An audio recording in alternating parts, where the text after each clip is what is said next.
הכניסה למבקר במוזיאון, 14 שקלים למבוגר, 10 שקלים לילד.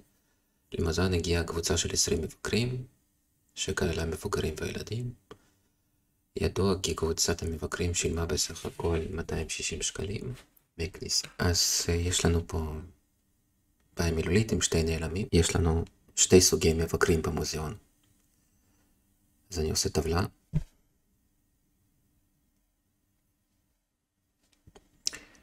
מבקר ראשון הוא מסוג מבוגר,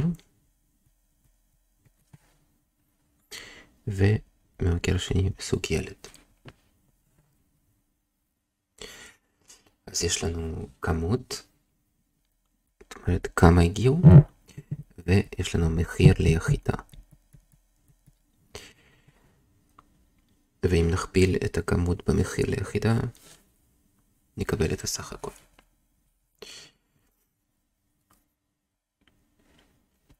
אז מחיר הכניסה למבקר במוזיאון הוא 14 שקלים למבוגר, אז מחיר ליחידה 14.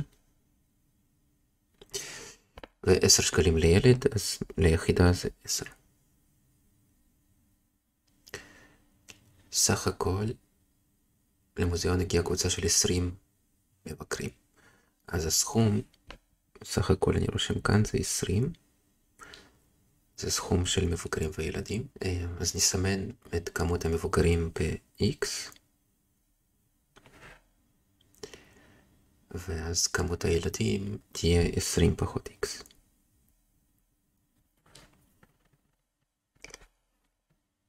ידוע כי קבוצת המבקרים שילמה בסך הכל 260. אז נכתוב כאן שולם. אז המבוגרים שילמו 14 כל אחד, והיה X מבוגרים, לכן 14X. הילדים שילמו 10, כפול מספר הילדים, שהוא 20 פחות X. אז סך הכל נתון שזה שווה 260. מצד אחד זה שווה 260, מצד שני זה שווה לסכום של שני אלו. אז נרשום את הסכום. 14x ועוד 10, 20 פחות x, שווה 260. יש לנו כאן משוואה אחת עם נעלם אחד. בסעיף א' שאלו כמה מבוגרים היו בקבוצה, וזה ה-x, מה שסומן ב-x. אז לכן פשוט נמצא את ה-x. קודם נפתח סוגריים.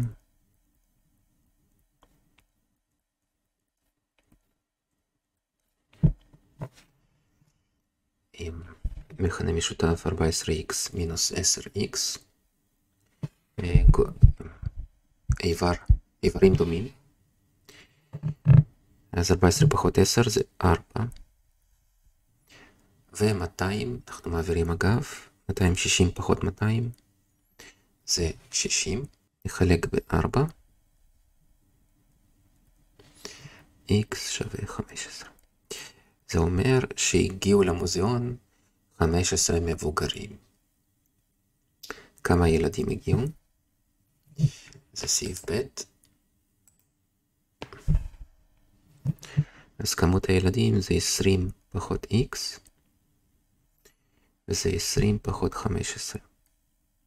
5.